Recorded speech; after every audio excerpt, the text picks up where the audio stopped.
C'est des gens sur qui vous pouvez vous appuyer avec confiance. Ils sont fidèles et ils ont de l'Église, de la maison de Dieu et du Seigneur le témoignage qu'ils sont l'Esprit de Dieu. Ils ont la parole de Dieu. Et sans plus tarder, frère Abou, prends ta liberté et apporte-nous ce que le Seigneur t'a mis à cœur. Nous sommes pour Jésus. Alléluia, alléluia. Est-ce qu'on peut juste continuer à battre les mains pour le Seigneur? Alléluia. Alléluia, Seigneur Jésus. Alléluia. Nous te saluons, ta main de gloire. Alléluia. Nous te Seigneur Jésus. Alléluia. Apporte le Seigneur, apporte l'Église. Alléluia. Voyons si on peut faire mieux que ça, l'Église. Alléluia. On peut juste pousser vers l'Éternel. Crie de joie. Alléluia. Parce qu'il est digne. Alléluia. Il est honoré. Alléluia. Lui seul me donne la révélation. Alléluia. Alléluia. Alléluia. Merci Seigneur Jésus. Alléluia. Alléluia. Alléluia. Le pasteur Serge me dit qu'il n'y a pas d'école le dimanche aujourd'hui, donc nos enfants vont rester avec nous dans le sanctuaire. Amen. Alléluia. Moi je suis très content et très béni d'être là aujourd'hui, de me tenir devant, du moins derrière cette chaire. Comme je le dis, vraiment c'est avec beaucoup d'humilité que je me tiens ici, là, devant vous. Je ne le prends pas vraiment pour acquis. Amen. Et je bénis le Seigneur pour sa grâce, sa confiance, et surtout son amour pour chacun de nous. Amen. Et je demandais tout à l'heure de battre les mains pour le Seigneur. Est-ce que quelqu'un peut me dire ici pourquoi nous battons les mains pour le Seigneur?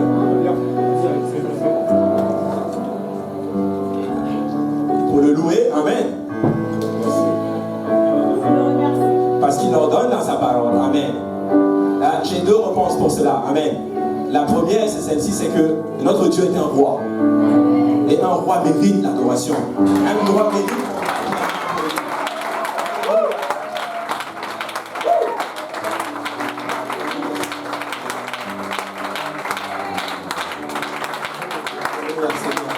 Et la deuxième raison pour laquelle beaucoup nous battons les mains pour le Seigneur, parce que là, nous le demande.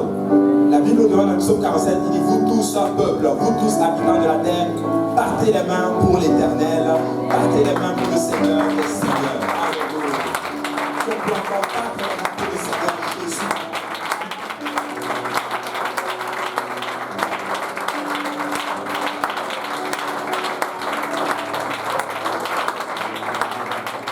Gloire à Dieu, vous pouvez tous prendre place dans la présence du Seigneur.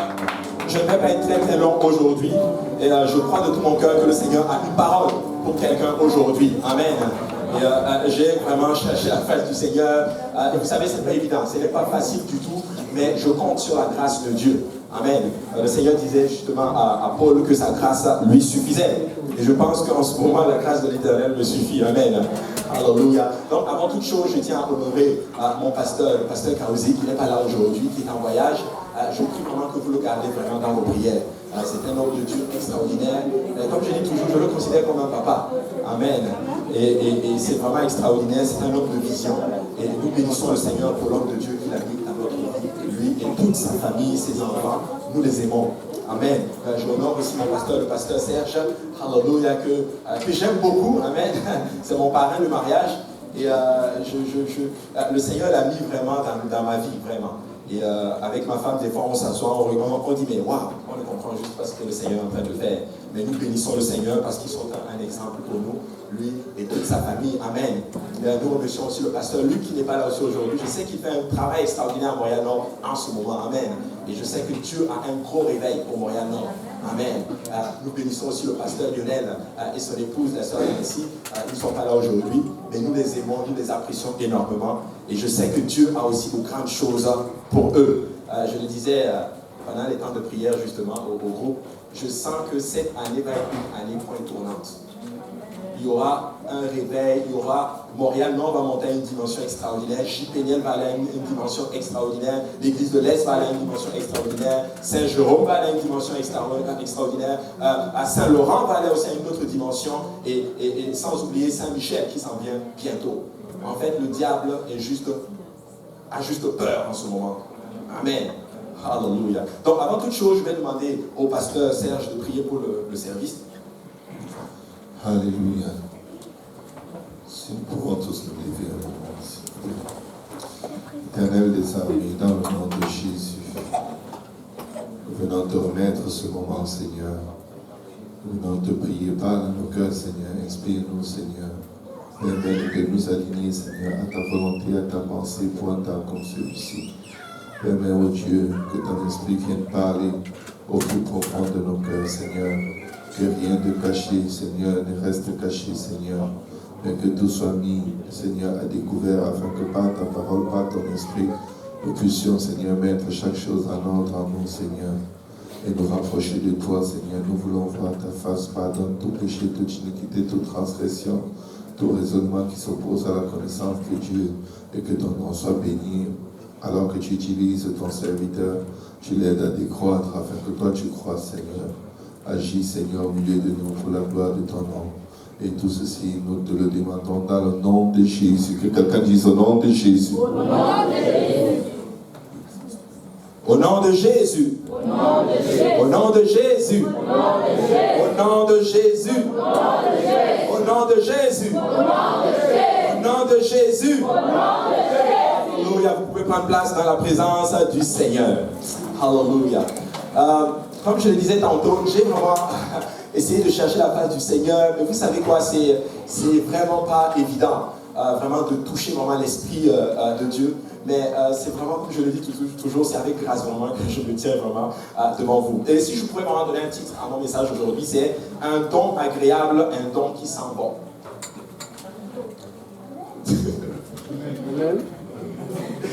Un don agréable, un don qui sent bon. Amen.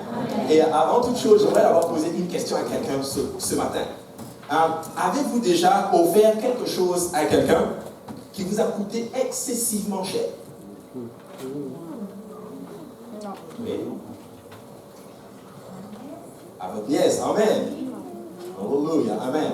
Donc effectivement, oui, la question, c'est une question vraiment où je connais déjà la réponse. Oui, vous avez déjà offert un cadeau à quelqu'un que vous connaissez, peut-être que vous ne connaissez même pas, mais ce cadeau vous a coûté excessivement cher. Et la deuxième question, c'est pourquoi vous avez fait ce don, par exemple? Par amour, par amitié, peut-être pour encourager, peut-être pour faire plein de choses, mais je pense que chacun de nous ici, nous avons déjà offert quelque chose à quelqu'un. Que ce soit un cadeau matériel, que ce soit un service rendu, que ce soit, je ne sais pas moi, du temps que tu donnes à la personne. En tout cas, on a déjà offert quelque chose à quelqu'un. Et le but de la leçon aujourd'hui, justement, c'est de nous aider à comprendre que le don est un principe divin. Et que justement le vrai don, justement, c'est lorsque le résultat de ce... En fait, le vrai don vient en fait d'un sacrifice. Amen. C'est comme si je me lève, par exemple, et que je vais offrir une chemise au frère Cédric ou au frère Joël ou au frère Silvio. Et cette chemise ne m'a absolument rien coûté. C'est même une chemise que j'ai portée, et cela pendant 15 ans. Amen. Et je l'ai mis au lavage, et ça a été taché un peu. Et là, je me dis, le frère Cédric a besoin d'une chemise, je vais quand même le lui offrir. Est-ce qu'on peut appeler ça un don? Je pense que ça, c'est plus un débarras. Alléluia. En fait, nous avons tous déjà donné quelque chose à quelqu'un. Amen. Et sans tout, on va aller justement dans Luc chapitre 7, à partir du verset 1. C'est une longue lecture. Donc j'aimerais juste qu'on se lève pour cette partie de la lecture. Donc je lis au nom de Jésus. Un pharisien pria Jésus de manger avec lui. Jésus entra dans la maison du pharisien et se mit à table. Et voici une femme pécheresse qui se trouvait dans la ville, ayant su qu'il était à table dans la maison du pharisien, apporta un vase d'albâtre plein de parfums et se tint derrière aux pieds de Jésus. Elle pleurait et bientôt elle les mouilla de ses larmes, puis les essuya avec ses cheveux, les baisa et les oignit de parfum. Le pharisien qui l'avait invité, voyant cela, dit en lui-même, si cet homme était prophète, il connaîtrait qui et de quelle espèce est la femme qui le touche, il connaîtrait que c'est une femme pécheresse. Jésus prit la parole et lui dit, Simon, j'ai quelque chose à te dire. Maître, parle, répondit-il. Un créancier avait 2 débiteurs, l'un devait 500 deniers et l'autre 50. Comme ils n'avaient pas de quoi payer, il leur remit à tous deux leurs dettes. Lequel l'aimera le plus? Simon répondit, celui, je pense, auquel il a été le plus remis. Il a le plus remis. Jésus lui dit, tu as bien jugé. Puis, se tournant vers la femme, il dit à Simon, vois-tu cette femme? Je suis entré dans ta maison et tu ne m'as point donné d'eau pour laver mes pieds. Mais elle les a mouillés de ses larmes et les a essuyés avec ses cheveux. Tu ne m'as point donné de baiser, mais elle, depuis que je suis entré, elle n'a point cessé de me baiser les pieds. Tu n'as point versé de l'huile sur ma tête, mais elle a versé du parfum du parfum sur mes pieds. C'est pourquoi je te le dis, ses nombreux péchés ont été pardonnés. Car elle a beaucoup aimé, mais celui à qui on pardonne peu, aime peu. Et il dit à la femme, tes péchés sont pardonnés. Ceux qui étaient à table avec lui se mirent à dire en eux-mêmes, qui est celui-ci qui pardonne même les péchés? Mais Jésus dit à la femme, ta foi t'a sauvée, va en paix. Amen. On peut tous s'asseoir dans la présence du Seigneur. Quel passage extraordinaire. Ce passage, vous allez vous rendre compte justement que certains évangélistes justement en parlent. Marc en parle, Luc en parle et Matthieu aussi en parle. Mais justement, la leçon aujourd'hui, j'ai essayé de faire quelques recherches. Et comme je le disais tantôt, c'est que lors des fêtes, certains font des cadeaux à leurs bien-aimés, d'autres font des cadeaux à leurs amis, d'autres à des collègues, à des personnes dans le besoin. Bref, quelqu'un a déjà reçu quelque chose de nous. Lors des fêtes, certains ont reçu des iPads. Je ne sais pas s'il y en a dans la salle ici. Non. Je vois Joshua qui a levé la tête comme ça. Alléluia. Très bientôt, peut-être. Alléluia. Certains ont reçu des vêtements, d'autres des montres, d'autres de l'argent. Pour les enfants, souvent, c'était des jeux de cartes, des jeux vidéo, etc. Pour les adultes, c'est souvent des livres. Pour certaines personnes, du parfum. Pour d'autres, des ordinateurs, etc. Pour d'autres, des chocolats même. Mais regardez, au Canada, j'ai regardé les statistiques un peu au Canada. Mais vous allez vous rendre compte de quelque chose d'assez extraordinaire. Les statistiques nous disent qu'au Canada, 416,3 millions ont été dépensés en jouets. Je répète, 416,3 millions de dollars ont été dépensés juste pour les jouets seulement au Canada. Vous voyez justement que les fêtes deviennent un peu comme un business. Ça devient justement le point culminant pour certains commerçants. Ça, c'était en 2014. Mais on peut remarquer justement que les périodes de fête aussi, justement, c'est l'occasion pour certains de faire un don. De même, remarquez ceci. En 2013, 584 millions d'euros de cadeaux ont été dépensés pour des cadeaux qui ne plaisent pas en France. Je ne sais pas si on vous a déjà offert un cadeau et tu planifies peut-être dans 10 jours de revendre le cadeau. Beaucoup font ça sur Kijiji. En passant, si vous voulez avoir de bonnes aubaines, là, allez sur Kijiji. Beaucoup ont reçu des cadeaux, mais ces cadeaux-là, ils veulent les vendre parce que ce n'était pas le cadeau qui, justement, allait dans leur désir, si on peut le dire. Mais regardez ceci, en moyenne, en 2014, les Français étaient prêts à dépenser 254 € pour leur cadeau de Noël et ce chiffre est en constante évolution. Donc chaque Français en moyenne, si on fait une moyenne, ils sont prêts à dépenser 254 €. Ça fait à peu près proche de 350, un peu plus de 400 $. Amen.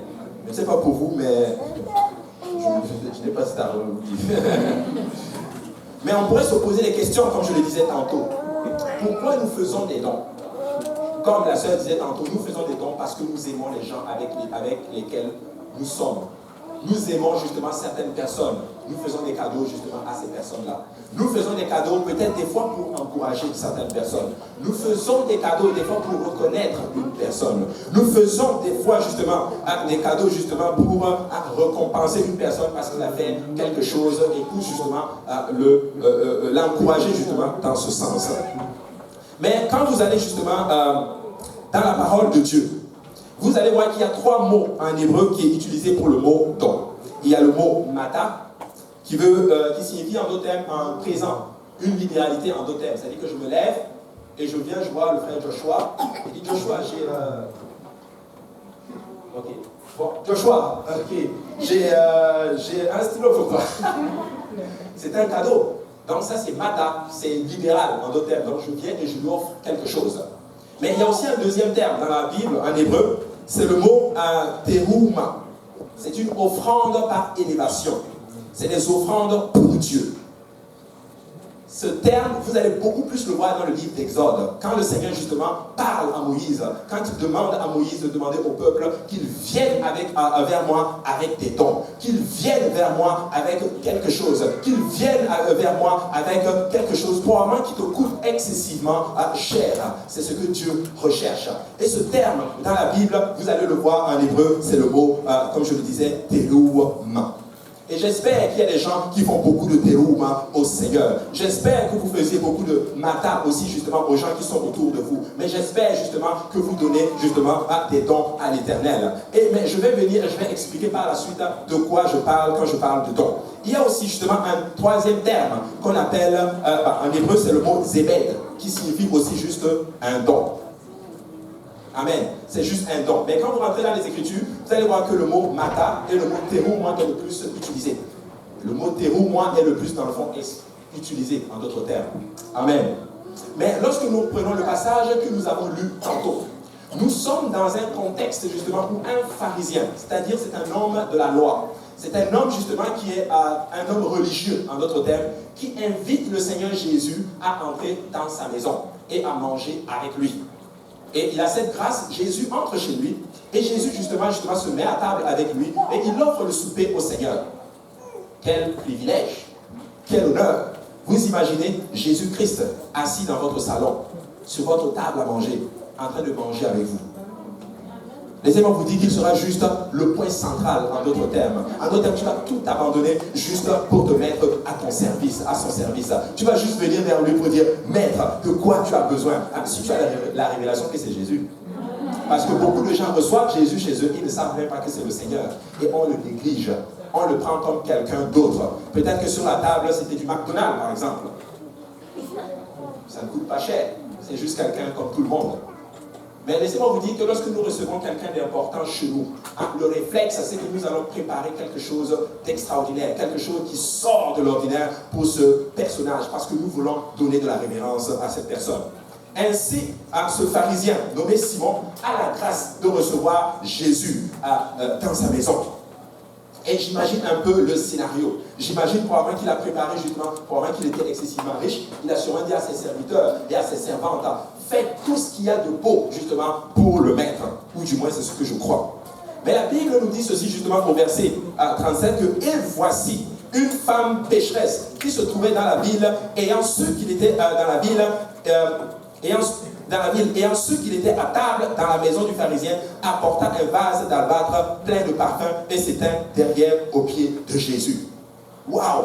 Une femme, non seulement, j'aime beaucoup, en passant, Luc est l'évangile qui nous donne le plus de détails, en fait, concernant la vie de Jésus. Quand on prend, en fait, les 3 évangélistes, les 4 évangélistes, Luc est le seul évangéliste non-juif qui est grec, mais quand vous prenez son évangile, il est plus détaillé que les autres. Et j'aime beaucoup cela. Matthieu va peut-être nous dire que Jésus a guéri une jeune fille qui est malade. Mais Luc va aller plus loin. Luc va nous dire justement que cette jeune fille avait peut-être 12 ans, par exemple. Il va même révéler le nom de la personne. Et ce qui me frappe dans cette affaire, c'est que c'est l'évangéliste, le seul évangéliste non-juif. Amen. Non-juif. Donc le non-juif a même produit quelque chose de beaucoup plus, je ne dirais pas plus excellent, mais beaucoup plus détaillé et plus complet que les juifs eux-mêmes. C'est juste pour dire que nous, étant non-juifs, nous sommes bénis de la connaissance de qui est Christ. Nous sommes bénis de savoir qui est Jésus. Nous savons qui est réellement Jésus. Nous savons que Jésus est Dieu dans la chair. Nous savons que Jésus est le Jéhovah de l'Ancien Testament manifesté dans un corps humain. Amen. Et ça, c'est vraiment extraordinaire. Donc, Luc nous donne un peu plus de détails. Luc nous dit que cette femme était pécheresse. En d'autres termes, elle vivait dans le péché. Elle vivait dans tout ce qui ne plaît pas à Dieu, tout ce qui est hors de la volonté de Dieu. Qui sait, peut-être qu'elle était dans la prostitution, par exemple. Peut-être qu'elle était dans le mensonge, par exemple. Peut-être qu'elle était dans le vol, par exemple. Luc nous dit tout simplement qu'elle était pécheresse. Et je pense que chacun de nous, à un moment donné de notre vie, nous étions des pécheurs. Nous étions peut-être des pécheresses. Nous étions hors de la volonté du Seigneur. Mais un jour, nous avons su que Jésus restaure les gens. Nous avons su qu'il y avait la possibilité d'avoir le salut de nos âmes. Nous avons su justement qu'il y a un Jésus. Il y a quelqu'un qui est capable d'effacer complètement tous tes péchés. Et j'aime beaucoup la Bible dit ayant su. C'est-à-dire que quelqu'un, en d'autres termes, est allé lui révéler que le maître était dans la bâtisse, était dans la maison justement de Simon. Je suis là pour dire à quelqu'un, c'est qu'en cette année 2016, oui, nous avons eu beaucoup d'accomplissements en 2015, mais je suis là pour dire à quelqu'un, c'est que 2016 justement va être un point tournant. 2016 va être le point culminant. Nous allons atteindre des dimensions que vous ne pouvez pas comprendre. Mais pour cela, en d'autres termes, nous devons justement nous revêtir, en d'autres termes, et sortir et parler à ce peuple et dire à ce peuple que le Seigneur Jésus les aime. Le dire justement à ce peuple que dans cette bâtisse, le maître est à table, en d'autres termes. Si quelqu'un ne sait pas où est Jésus, en d'autres termes, qu'est-ce qui va lui arriver? La personne va errer partout et la personne va aller justement dans des directions que vous ne pouvez juste pas imaginer. Je suis souvent triste de voir certaines personnes qui ont soif de Dieu, mais qui se retrouvent dans des églises, dans des congrégations justement où ils n'ont aucune chance d'entendre la parole de la vie éternelle. Il y a un appel qui pèse sur chacun de nous. Je suis là pour faire un appel par rapport à l'évangélisation à certaines personnes, par exemple, et à moi-même, en d'autres termes. Nous devons évangéliser plus. Nous devons dire à ce peuple qu'il y a un Dieu qui les aime. Nous devons leur dire que l'enlèvement s'en vient bientôt. Nous devons justement sortir. On ne doit pas avoir peur justement des circonstances. Oui, je comprends qu'il y a l'hiver dehors. Oui, je comprends qu'il y a les circonstances. Mais nous devons, en d'autres termes, mettre le Seigneur avant toute chose. Vous savez quoi? Si tu fais de l'évangélisation, justement, le battement, en d'autres termes, de ton cœur, laisse-moi te dire que tu es en train de toucher le battement de cœur du Seigneur. Il faut que quelqu'un entende. Il faut que quelqu'un sache que Jésus sauve. Je vous assure, je faisais une étude biblique à quelqu'un récemment et je lui disais ceci. On est allé dans le livre des Grâces et la Bible nous dit justement que l'Esprit du Seigneur a excité Cyrus, roi de Perse, pour que les enfants d'Israël reviennent construire le temple. Bonne chose, et c'est bon.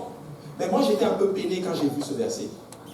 Pourquoi les Juifs eux-mêmes, étant en captivité, n'ont pas pris cette décision de se mettre ensemble et de retourner partir justement la maison de l'Éternel? Il a fallu que Dieu excite l'esprit d'un roi païen. Je suis souvent triste lorsque je vois des fiches de nouveau là, où on dit justement, la personne dit, j'ai été invité par le Saint-Esprit. Ça veut dire que nous ne faisons pas notre travail. Dieu lui-même est obligé de sortir et aller tirer ces gens et les amener dans sa maison. Quelqu'un a dit à cette pécheresse que Jésus était dans la bâtisse. Quelqu'un a dit à cette femme que Jésus était dans la bâtisse, je répète. Il est très important que nous réalisions l'imminence justement des temps dans lesquels nous vivons. Jésus revient sérieusement bientôt. Rien ne nous garantit que nous allons terminer 2016. Rien ne nous garantit que l'année 2016, nous allons tous être là. Mais je vous dis, s'il y a un temps où nous devons dire à ce peuple que Jésus revient bientôt, c'est bien le temps dans lequel nous vivons. Oui, je peux comprendre que 2016 a été vraiment une année où on a peut-être failli dans certaines choses. Mais vous savez quoi? La maturité, justement, fait partie d'un principe d'un enfant de Dieu. Un enfant de Dieu est appelé à maturer et à prendre des responsabilités. Oui, je vais sortir et j'étais content de voir les groupes d'évangélisation qui se sont multipliés.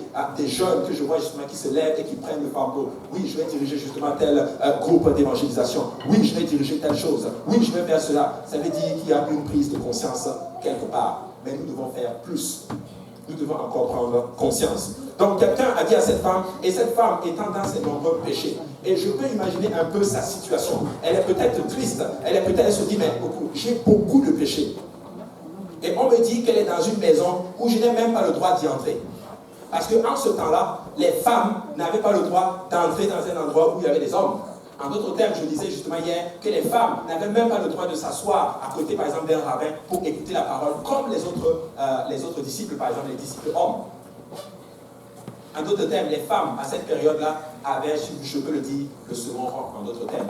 Elles étaient marginalisées. Elles étaient blasphémées, pas blasphémées, mais elles étaient mises à l'écart, en d'autres termes. On ne les considérait pas. On ne pouvait pas imaginer que Dieu peut se lever et utiliser une femme, par exemple. Mais laissez-moi vous dire que Dieu utilise les femmes. Dieu utilise les femmes. Et je suis là pour honorer vraiment nos femmes et nos épouses que nous avons dans la maison du Seigneur. Vous êtes les meilleurs. Vous êtes les plus extraordinaires. Vous êtes les...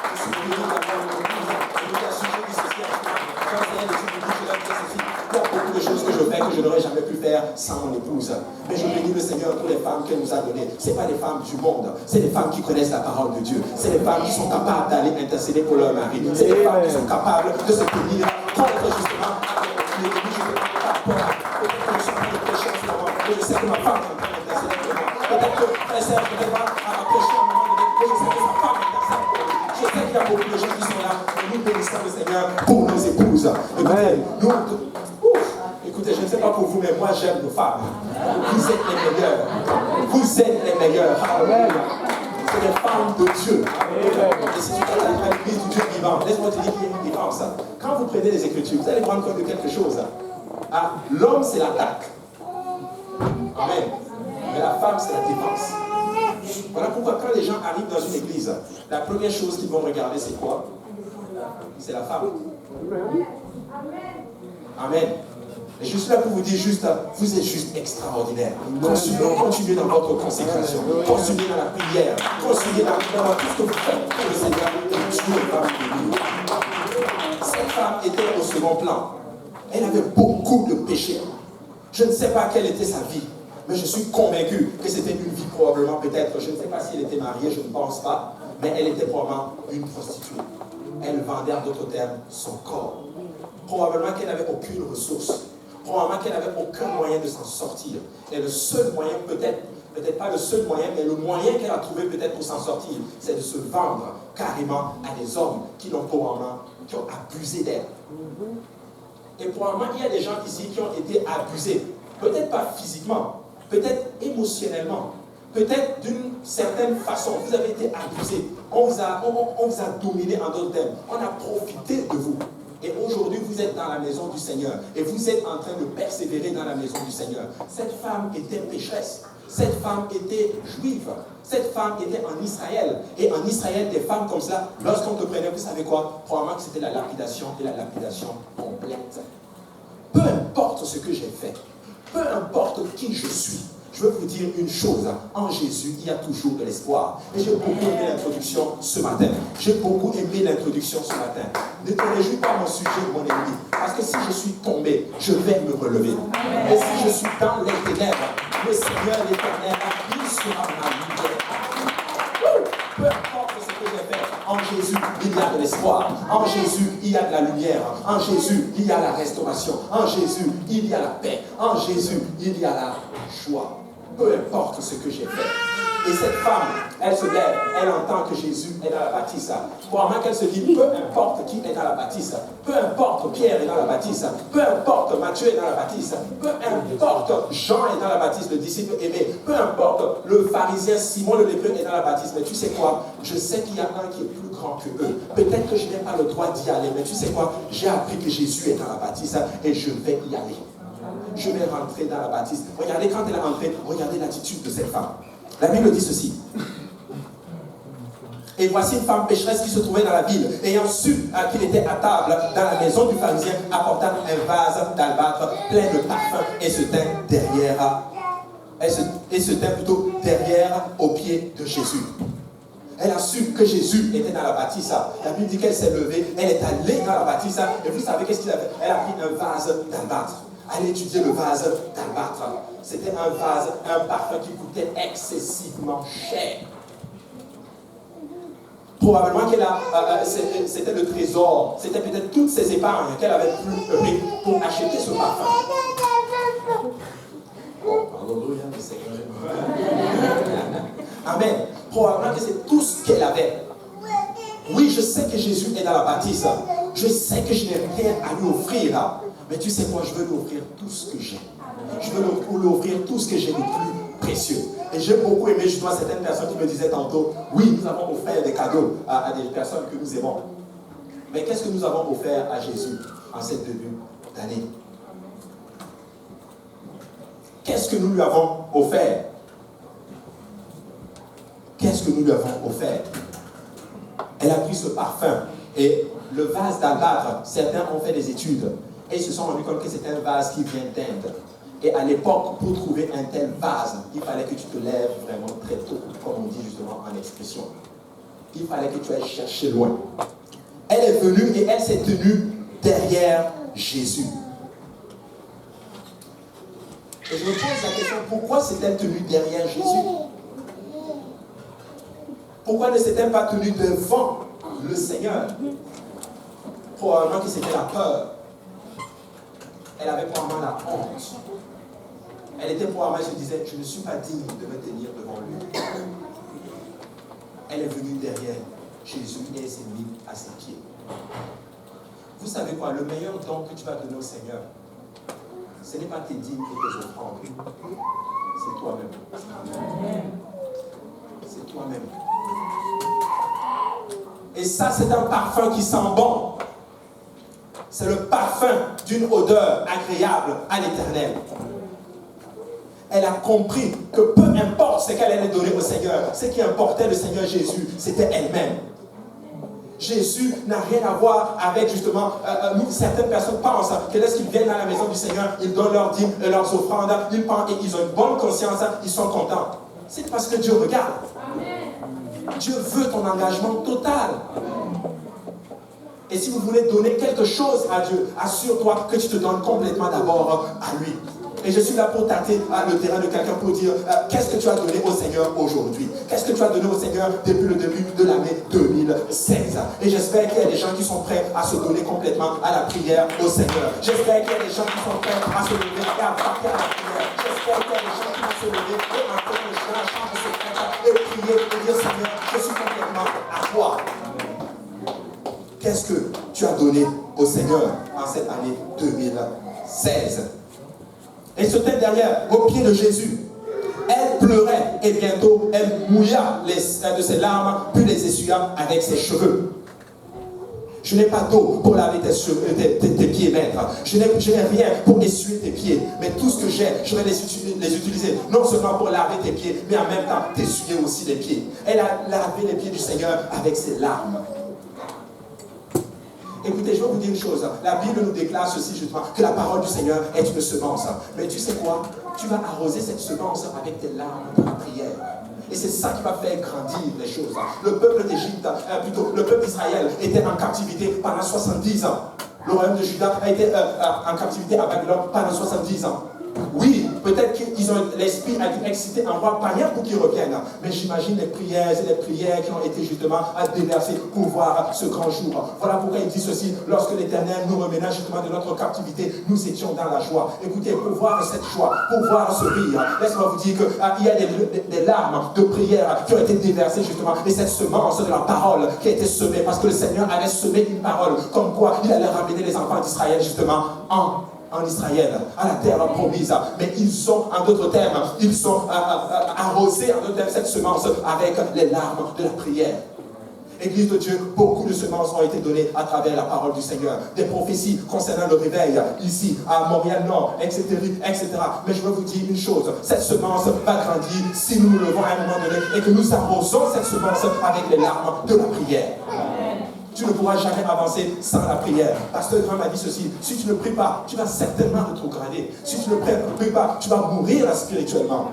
Écoutez, ce n'est plus un simple « Alléluia, Seigneur, béni soit le pas ». Non, nous sommes dans un temps de guerre. Nous sommes dans un temps où tu vas rentrer dans ta chambre de prière et tu vas parler en langue et cela des heures et des heures.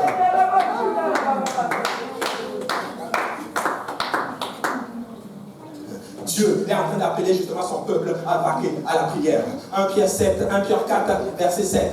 Si on peut, s'il vous plaît, me l'afficher. 1 Pierre 4, verset 7. Je vais aller le chercher.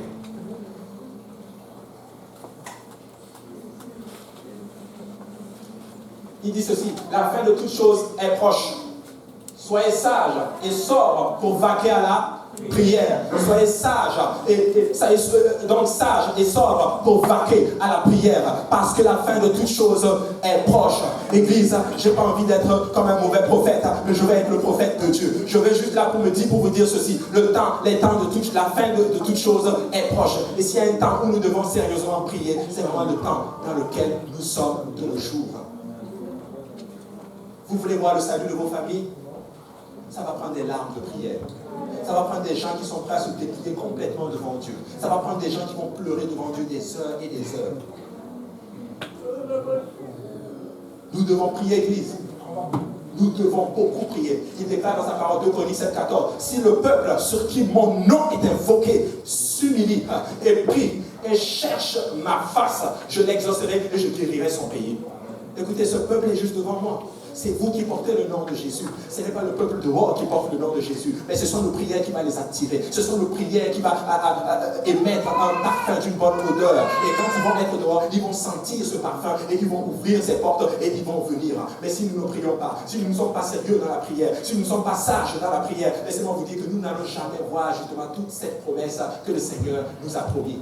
Et vous savez ce qu'il va faire? S'il ne le fait pas avec nous, il va le faire avec quelqu'un d'autre. S'il ne le fait pas avec nous, il le fera avec quelqu'un d'autre. Elle pleurait et bientôt elle mouilla de ses larmes, les essuya avec ses cheveux, les baisa et les oignit du parfum.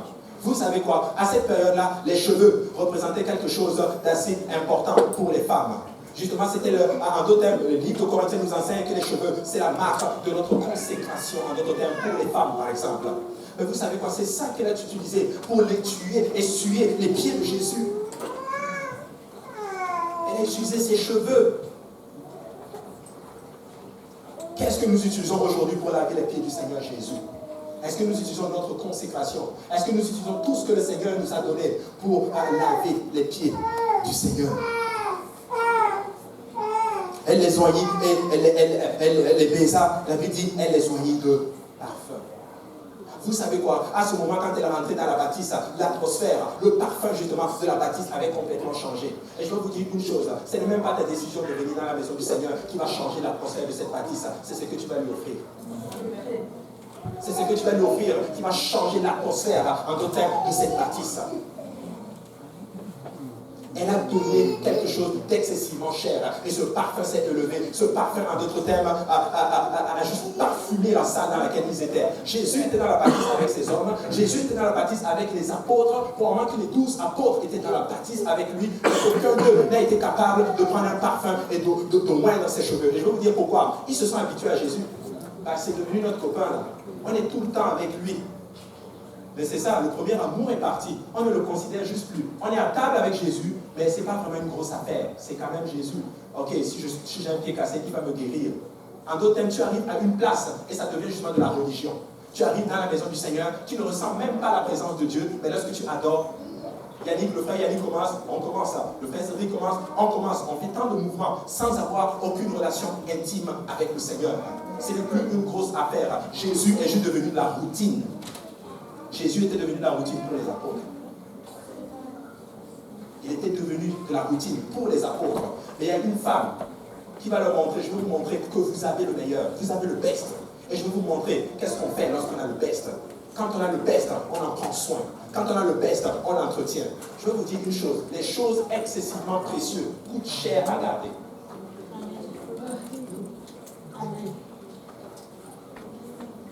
Amen. Pour conserver le diamant, ça va te coûter des fortunes pour le conserver.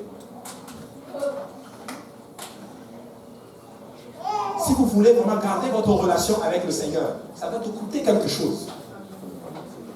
Ça va te coûter quelque chose. Oui, le salut est gratuit. Oui, ça ne coûte rien pour que mon nom soit écrit dans le livre de vie. Mais laissez-moi vous dire que pour vivre pour le Seigneur Jésus, pour entretenir cette relation, en d'autres termes, pour essuyer, en d'autres termes, ses pieds, pour verser mes larmes sur ses pieds, oui, ça va me coûter quelque chose. Des fois, ça va te coûter ton travail.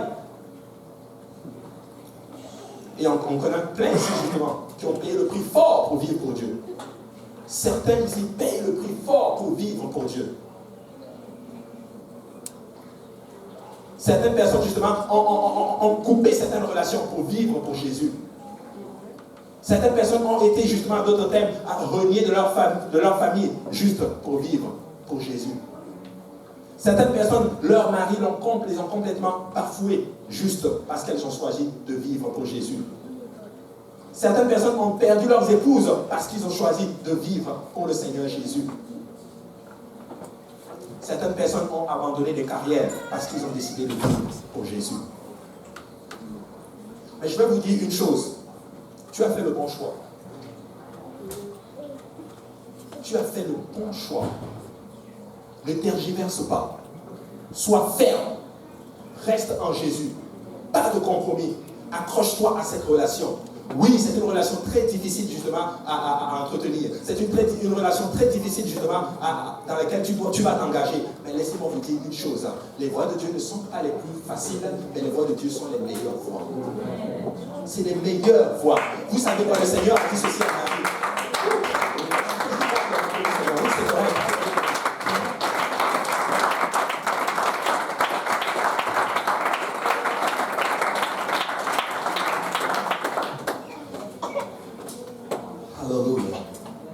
Ce n'est pas facile de vivre pour le Seigneur, mais j'ai choisi cette marche. L'ange apparaît à Marie, une pauvre dame, vierge, qui s'apprêtait à entrer dans une relation et à fonder une famille normale comme tout le monde. Et Dieu frappe à la porte. Vous savez quoi, des fois Dieu travaille comme ça.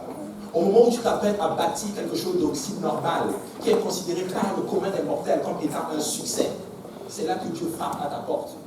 Au moment où tu t'apprêtes à bâtir une carrière extraordinaire pour que les gens disent que waouh, il a réussi sa vie, c'est là que Dieu frappe à ta porte et te dit, je veux que tu me serves. Au moment où tu te lèves, où tu as l'impression que les choses vont naturellement bien pour toi, c'est à ce moment que l'Éternel des armées vient frapper à ta porte et dit, est-ce que je peux rentrer chez toi? Vous savez quoi, Dieu va toujours venir à un moment critique dans ta vie. Il va toujours venir à un moment donné où tu es en train de sacrifier quelque chose ou quelque chose d'autre. Il va te dire non, laisse ça et prends-moi. L'ange apparaît justement à Marie. Tu as trouvé grâce, ton sein a été trouvé grâce devant l'Éternel. Ton sein va porter Dieu dans la chair. Ton sein va porter le tabernacle de Dieu. Ton sein va porter le corps et la chair que Dieu va prendre pour passer sur cette terre. Tu as été trouvé digne. Et Joseph était prêt à rompre cette relation. Oui, cette relation était très difficile à prendre. Oui, cette relation était très difficile. Que vont dire les gens? Je suis enceinte et je ne suis même pas mariée. Que vont dire les gens? Mais tu sais ce que Marie a dit? Qu'il me soit fait selon la volonté du Seigneur. Peu importe ce que les gens vont dire concernant le choix que tu as fait de marcher pour le Seigneur. Peu importe ce que tes collègues vont te dire. Peu importe ce que justement l'entourage vont te dire. Laissez-moi vous dire une chose. J'ai choisi de vivre pour le Seigneur. Et peu importe ce que les gens vont dire, j'ai choisi de vivre pour le Seigneur. Peu importe ce que cela implique, j'ai choisi de vivre pour le Seigneur Jésus-Christ. Et je veux être sage. Vous savez quoi, la sagesse, la Bible dit que la crainte de l'Éternel est le commencement de la sagesse. Écoute, si tu crains Dieu et que tu veux faire ce qui est agréable à Dieu, tu vas trouver un temps pour passer dans sa présence. Nous avons beaucoup d'activités, je le conçois. Nous avons beaucoup de choses qui le font, je le conçois. Mais vous savez quoi, la Bible dit, soyez sages et sobres pour pouvoir vaquer à la prière. Tu dois avoir une place où tu fais ton programme, que mon temps de prière, ça je ne bouge pas. Très important. Ce n'est pas quelque chose de religieux. Et laissez-moi vous dire que des fois, nous arrivons à une place où notre temps de prière devient religieux. Tu fais 1 heure de prière juste pour satisfaire ta conscience. Dans ces 1 heure de prière, aucune intensité. Tu sors de 1 heure de prière sans que le Seigneur te dise ainsi parle. Ou le Seigneur te donne une parole. Écoutez, vous savez quoi, j'ai toujours dit ceci. Je n'ai pas envie de faire 1 heure sans que Dieu me dise rien. Je n'ai pas envie de faire 2 heures sans sortir avec ainsi parle l'Éternel. Je n'ai pas envie de faire 2 heures, 3 heures de prière sans que Dieu me donne une parole, une semence dans ma vie. Il faut que lorsque tu entres dans la présence de Dieu, il faut qu'il y ait une parole d'encouragement, d'exhortation, de correction, ou de toutes sortes de paroles que tu peux imaginer, mais il faut que Dieu me parle. Il faut qu'il parle. Vous savez, si Dieu ne parle pas, nous n'avons absolument rien. Tu peux être dans la présence de Dieu, l'Esprit de Dieu m'ouvre en ce moment, et je suis content, je peux le ressentir, et vous aussi, je l'espère. Mais je veux vous dire une chose, si Dieu ne parle pas, il n'y a absolument rien. La Bible dit, au commencement, Dieu créa les cieux et la terre. L'Esprit de Dieu se mouvait au-dessus des eaux. Mais il a fallu attendre que la Bible dit, l'Éternel dit, pour qu'il y ait une action. Il faut que Dieu parle dans ta vie. Ainsi, lorsque nous entrons dans la prière, nous devons rechercher cette intensité. Nous devons nous connecter au Seigneur pour entendre une parole de l'Éternel. Et le pharisien, justement, qui l'avait justement invité, voyant cela, dire en lui-même, si cet homme était prophète, il connaîtrait qui et quelle espèce est la femme qui le touche, il connaîtrait que c'est une pécheresse. Tout le monde, en d'autres termes, la connaissait. On savait que c'était une femme de mauvaise augure. On savait que c'était une femme qui commettait énormément de péchés. En d'autres termes, elle avait justement une mauvaise réputation, si vous pouvez imaginer. Et ces gens disent, non, comment elle peut s'approcher du maître? Vous savez quoi? Jésus n'est pas venu pour ceux qui se portent bien. Il est venu pour des gens comme moi. Il est venu pour des gens comme vous. Il est venu pour des gens comme chacun de nous ici. Il est venu pour des gens justement qui sont malades. Et laisse-moi te dire, alléluia, que peu importe la maladie que tu as, spirituelle, pas spirituelle, physique ou etc., Dieu est capable de te guérir. Amen. Viens à Jésus. Peu importe ce que les gens vont te dire. Écoute, même si Papa Kaosi arrive et qu'il se tient là, et que tu veux venir par là, Papa Kaosi, si le frère Abou t'arrête, pousse-moi. Par exemple. C'est un exemple. Mais qu'en est-il de Jésus? Tu sais quoi, je ne veux rien laisser. Rien ne va entrer entre moi et Jésus-Christ. C'est la chose la plus extraordinaire que j'ai. Je disais ceci justement dans un témoignage, je leur disais ceci. La meilleure chose qui m'est arrivée, vous savez c'est quoi? C'est ma rencontre avec Jésus. C'est ma rencontre avec le Seigneur des Seigneurs. C'est ma rencontre avec l'Éternel des armées. C'est ma rencontre avec celui-là qui est capable de me prendre tel que je suis et de m'amener justement dans sa merveilleuse lumière et de me changer et de faire de moi ce que je suis aujourd'hui. Vous savez quoi? La robe de la justice ne va jamais changer. Mais il te modèle pour que tu puisses entrer dans cette robe. Amen. Il ne va jamais changer la justice. Amen. La façon par laquelle tu vas entrer dans la présence de Dieu ne va jamais changer. Mais si tu veux entrer dans la présence de Dieu, il va te modeler. Il va te tailler comme il faut pour que tu puisses entrer dans cette robe de la justice. J'espère qu'il y a des gens qui veulent vivre pour le Seigneur aujourd'hui. Si tu veux vivre pour Dieu, Dieu n'attend pas un don quelconque. Il ne suffit pas d'arriver de signer un chèque de $3 000 par exemple à l'église et tu satisfais ta conscience. Non. Si tu veux donner quelque chose qui plaît à Dieu, c'est toi. Jésus prit la parole et lui dit, Simon, j'ai quelque chose à te dire. Vous imaginez Dieu, Jésus lui-même, prendre la parole pour parler à quelqu'un. Vous savez, Jésus ne parlait pas au hasard. Il était lent à la colère, plutôt à la parole. Il parlait quand, c'est vraiment très important. Mais le Seigneur a pris la parole. Il dit, j'ai quelque chose à te dire. Maître, parle, répondit-il. Un créancier avait 2 débiteurs. L'un devait 500 deniers et l'autre 50. Comme il n'avait pas de quoi payer, il leur remit à tous deux leurs dettes. Lequel l'aimera le plus? Vous imaginez, j'arrive et j'efface toute ton hypothèque. Amen. Amen. Et le pasteur Serge vient et puis paye mes $. C'est juste un exemple. C'est-à-dire, vous savez que Achille va beaucoup m'aimer. Amen. Il va beaucoup m'aimer parce que la dette est grosse. Je vais vous dire, j'étais vraiment grosse, j'ai vu la maison. Mais je vais vous dire une chose. C'est que tu donnes à Dieu. Il faut que ça te coûte excessivement cher. Vivre pour Dieu coûte excessivement cher. Et quand tu te donnes complètement à lui, il dit, peu importe ce que les autres peuvent me donner, peu importe la gloire que j'ai, peu importe l'honneur que j'ai au ciel, peu importe justement ces myriades d'anges qui sont en train de crier Saint, Saint est l'Éternel, ce que tu lui donnes, toi-même que tu lui donnes, c'est plus important que ça. La preuve, c'est qu'il a laissé cette gloire pour venir vers toi. La preuve, c'est qu'il a laissé le Saint, Saint, Saint est l'Éternel. Il a dit, écoutez, c'est bon, mais je vais venir pour le frère Cédric, par exemple. Je vais venir pour le frère Joël, par exemple. Parce que le frère Joël était dans des problèmes. Il est dans ses péchés. Mais tu sais quoi? Je vais venir, peu importe ce que je dois laisser, je vais venir pour lui. Non seulement je vais le laver, non seulement je vais le purifier, et en plus de ça, c'est ce que je vais faire. Je vais rentrer en lui. La vie chrétienne, vous savez, c'est quoi? C'est la vie de Dieu dans un être humain. Amen. C'est ça la vie chrétienne. C'est que tu ne vis plus par toi-même. Tu vis par l'Esprit de Dieu. Tu vis par le Saint-Esprit. En d'autres termes, les vieilles habitudes sont mortes. Les vaines façons de vivre sont mortes. En d'autres termes, c'est la pensée de Christ qui t'habite. Oui, j'aimais les boîtes de nuit avant. Mais j'ai reçu Jésus-Christ. Il ne va pas en boîte de nuit, donc je n'y vais pas. Amen. Oui, j'avais plein de copains et copines dehors. Mais j'ai reçu Jésus, je ne fais plus ça. Amen. Alléluia. Non, c'est ça. Amen. Amen. Gloire à Dieu. Regardez ce qu'il dit. Simon répondit, je pense, je pense, auquel il a le plus remis. Jésus lui dit, tu as bien jugé. Puis se tournant vers la femme, il dit à Simon, vois-tu cette femme, je suis entré dans ta maison et tu ne m'as point donné d'eau pour laver mes pieds. Il connaissait Jésus. Jésus est entré dans sa maison. Il n'a même pas été capable de prendre de l'eau pour laver les pieds du Seigneur. Mais Silvio, t'imagines Jésus venir dans ta maison et tu ne donnes même pas de l'eau pour laver ses pieds. Et ça faisait partie justement d'une coutume, justement. On lavait les pieds des personnes en d'autres termes qui étaient considérées en d'autres termes. Tu n'as pas fait cela pour moi. Regardez, il va plus loin. Mais elle les a mouillés de ses larmes. Elle les a essuyés avec ses cheveux. Tu ne m'as point donné de baiser. Mais elle, depuis que je suis entré, elle n'a point cessé de me baiser les pieds. Depuis que je suis entré dans la bâtisse, elle n'a pas cessé justement de se mettre à mes pieds. Vous savez quoi? Un prédicateur disait ceci par rapport à cette histoire, que le fait qu'elle s'est mise au pied de Jésus, en fait, elle s'est soumise à l'autorité. Elle s'est mise au pied de Jésus, elle s'est soumise à l'autorité. En d'autres termes, elle s'est soumise carrément au corps.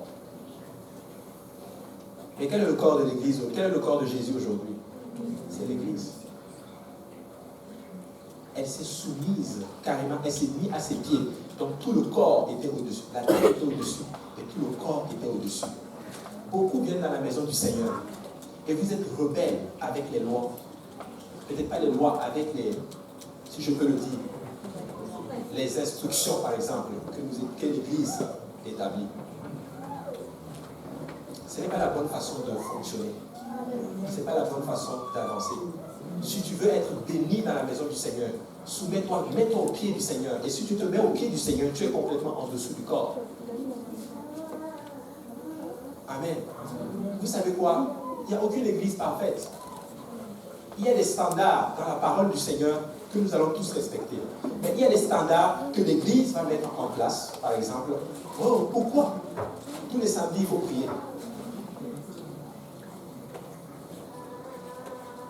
Je vais faire une petite parenthèse. Les réunions de prière du samedi, c'est très important. Si nous ne prions pas, nous n'allons voir absolument rien s'accomplir dans la maison du Seigneur. Moi, je dirais que c'est la réunion la plus importante de la semaine. C'est la réunion de prière du samedi. Parce que c'est samedi que nous préparons justement le service du dimanche, par exemple. Et je sais que beaucoup, je faisais partie aussi, nous ne devons pas négliger le samedi. Nous devons venir à la réunion de prière. Nous devons venir à la réunion de prière. Il puis se retourner vers la femme. Il dit, Simon, vois-tu cette femme, je suis entré chez toi, dans ta maison, et tu ne m'as point donné de l'eau pour laver mes pieds. Mais elle les a mouillés de ses larmes, elle les a essuyés avec ses cheveux. Tu ne m'as point donné de baiser, mais elle, depuis que je suis rentré, elle n'a point cessé de me baiser les pieds. Tu n'as point versé d'huile sur ma tête. Elle a versé même de l'huile sur la tête du Seigneur. En d'autres termes, elle est venue avec le parfum, qui signifie carrément, en d'autres termes, la prière, carrément. Parce que quand on entend dans les Écritures, le parfum, en d'autres termes, l'encens qui était dans le tabernacle, représente la prière du Saint des Saints. Mais elle est venue aussi avec de l'huile pour oindre justement les cheveux du Seigneur. Vous savez ce que représente l'huile dans la parole du Seigneur? Le Saint-Esprit. Amen. Le Saint-Esprit. Elle a oint d'huile. Et vous savez quoi? Elle a fait juste quelque chose d'extraordinaire. Parce que quand on rentre dans les Écritures, l'onction d'huile était réservée au couronnement des rois. En d'autres termes, elle a oint Jésus parce qu'elle l'a reconnu comme étant son roi. Et si tu reconnais le Seigneur Jésus aujourd'hui, tu vas le oindre avec de l'huile. Tu vas le oindre avec tout ce que tu as. Je suis là pour appeler quelqu'un à venir au Seigneur aujourd'hui. Je suis là pour dire à quelqu'un, en 2016, le plus beau don que tu peux lui donner, c'est toi-même. Peut-être qu'en 2016, tu n'as pas prié assez comme il le fallait. Donne-toi complètement au Seigneur. Peut-être qu'en 2016, en 2015, tu n'as pas évangélisé comme il fallait. Mais je t'en prie, en 2016, fais un nouvel engagement avec le Seigneur. Peut-être qu'en 2015, tu n'as même pas lu la parole du Seigneur comme il se devait. Mais laisse-moi te dire qu'en 2016, tu es capable de lire la parole du Seigneur aussi intense, justement, que tu l'as fait en 2015. Certains se posent beaucoup de questions. Certains se disent, oui, pour certaines personnes, comme je le disais hier, 2015 a été une année fructueuse, une année pleine de bénédictions. Mais je vais vous dire que pour d'autres, ça a été une année de galère. Ça a été des années où ils ont beaucoup souffert. Mais le Seigneur te donne une nouvelle année aujourd'hui. Le Seigneur te donne quelque chose de nouveau aujourd'hui. Tu peux faire mieux. Tu peux être le père de famille que tu n'as jamais été. Tu peux être le père de famille justement que Jésus justement désire. Tu peux être la mère de famille que Jésus désire. Tu peux être justement le jeune en d'autres termes dans ton église en feu que Jésus désire. Tu peux être le... Vous savez, il y a une prière que je fais souvent, ceci au Seigneur. Je lui dis ceci. Moi, je te demande 3 choses, Seigneur. Je vais être un bon mari, un bon père et un bon fils pour toi. Amen.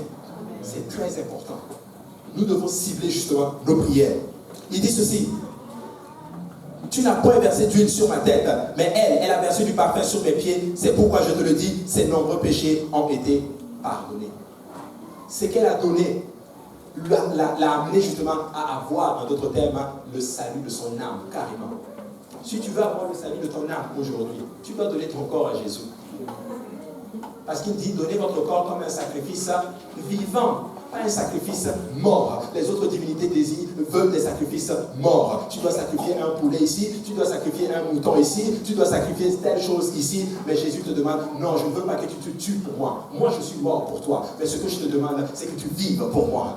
Donne-moi ton corps et je vais la sanctifier. Donne-moi ton corps et je vais l'utiliser. Donne-moi ta bouche et je vais l'utiliser pour annoncer justement ma parole de vie justement à quelqu'un qui est en train d'aller justement dans le séjour des morts. Donne-moi tes mains et je vais les utiliser pour imposer justement sur quelqu'un pour que la personne reçoive sa guérison. Donne-moi tes pieds et je vais les conduire dans des endroits où tu vas aller justement prêcher à quelqu'un et la personne va te suivre dans ses eaux de baptême au nom de Jésus. Donne-moi tes pieds, je vais les conduire dans une maison pour enseigner une étude biblique. Donne-moi tout ce que tu as et je vais l'utiliser. Allons plus loin, donne-moi tes finances et je vais le fructifier pour toi. Vous savez quoi? Beaucoup de personnes sont dans des problèmes financiers en parlant, juste pour couvert, parce que vos finances, vous les tenez vous-même. Mais si tu donnes tout au Seigneur, laisse-moi te dire que tu vas vivre dans la prospérité. Et j'ai bientôt fini. Il dit, tu n'as pas versé l'huile sur le vagin. C'est pourquoi je te le dis, ses nombreux péchés ont été pardonnés, car elle a beaucoup aimé. Mais celui à qui on pardonne peu, aime peu. Je ne sais pas qu'est-ce que Jésus vous a pardonné, mais Jésus m'a pardonné beaucoup de choses. Et j'ai vécu dans le péché, je vous assure. J'ai vécu dans la religion. J'ai vécu dans... Écoutez, j'ai blasphémé le nom de Jésus. J'ai essayé d'amener des gens qui étaient chrétiens dans l'islam. J'ai fait des prières à une idole. J'ai fait des prières à un Dieu qui n'existait pas. Et malgré cela, Jésus est venu et il m'a tout pardonné. Lorsque je suis rentré dans les eaux de baptême au nom de Jésus, lorsque ce nom a été invoqué sur ma vie, lorsque je suis sorti, c'était justement une nouvelle créature qui est sortie. Il dit, celui qui est en Christ devient une nouvelle créature. Voici les choses anciennes sont passées et voici toutes choses sont devenues nouvelles. Si tu décides de te donner aujourd'hui au Seigneur, laisse-moi te dire que ce n'est plus la vieille personne qui va entrer dans les eaux, mais qui va ressortir, mais c'est une nouvelle créature en Jésus qui naît. Tu deviens en fait en d'autres termes un petit Jésus en d'autres termes. Et le diable maintenant te regarde et il a peur de toi. Tu deviens justement du feu pour l'ennemi. Tu deviens justement quelqu'un d'assez important. Tu deviens, tu deviens persécutable. Amen. Mais je préfère être persécutable avec Jésus. Pas être tranquille sans Jésus. Tes péchés, regardez ce qu'il dit ceci. Il dit à la femme, tes péchés sont pardonnés. Ceux qui étaient à table avec lui se mirent à dire en eux-mêmes, qui est celui-ci qui pardonne les péchés? Mais Jésus dit à la femme, ta foi t'a sauvé, va en paix. Parce que tu as décidé de donner, ta foi t'a sauvé. Parce que tu as décidé de donner quelque chose qui n'était pas quelque chose en d'autres termes pas quelque chose de matériel en d'autres termes. Parce que tu as essayé de donner tout ce que tu avais, ta foi t'a sauvé, va juste en paix. Quand vous allez étudier les textes, vous allez vous rendre compte que cette femme faisait partie carrément du cercle intime, si je peux le dire, du Seigneur Jésus. Il fait partie des femmes qui ont été utilisées puissamment par Dieu. Ainsi, j'aimerais dire ceci à quelqu'un aujourd'hui. Peut-être que toi, tu as reçu des cadeaux, mais il est temps que toi, tu donnes quelque chose au Seigneur. Il est temps que tu donnes la chose la plus précieuse que tu as.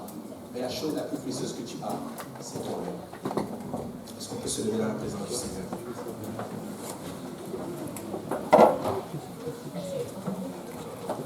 On est dans Jacques 15, je vais terminer avec cela. Jacques 15, verset 15. Jacques 5, verset 15.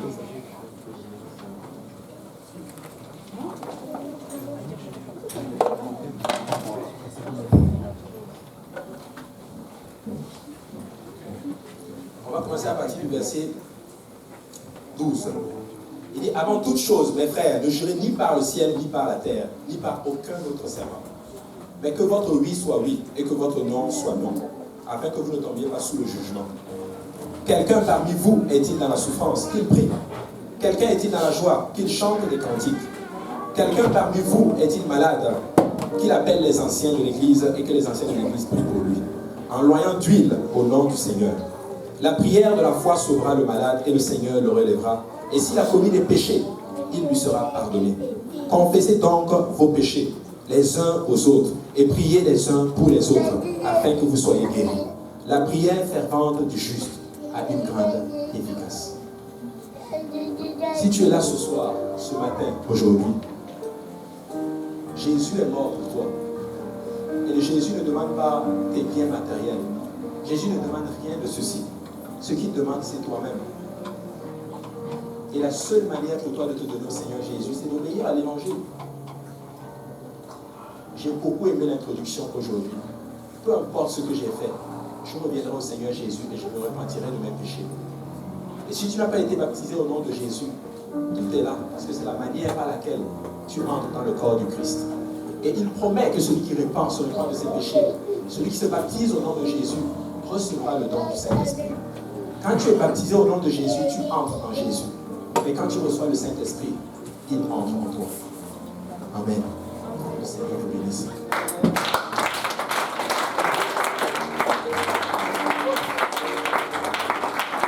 Alléluia, Jésus.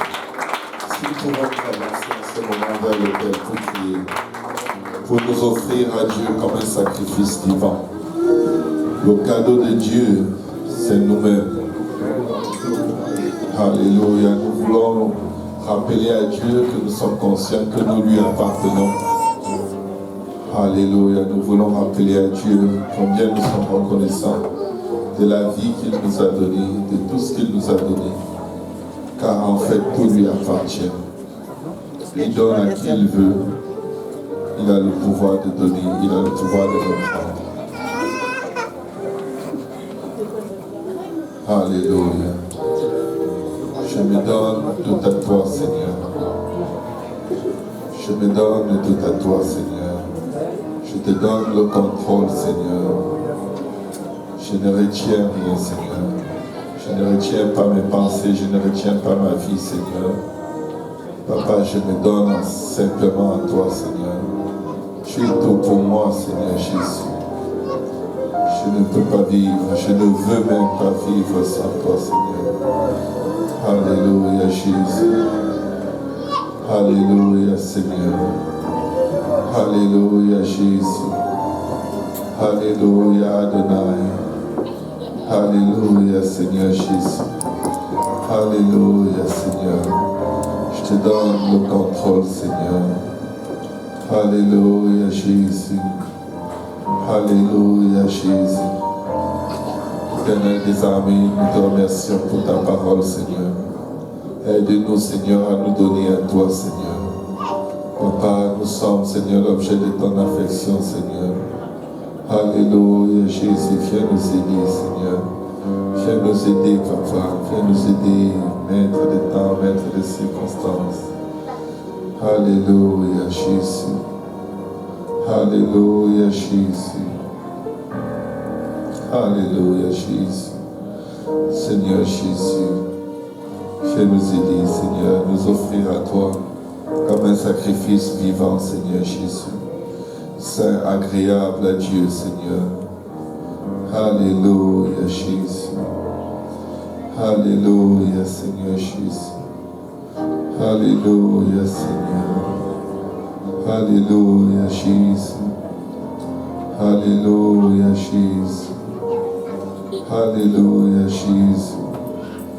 Alléluia, Seigneur Jésus.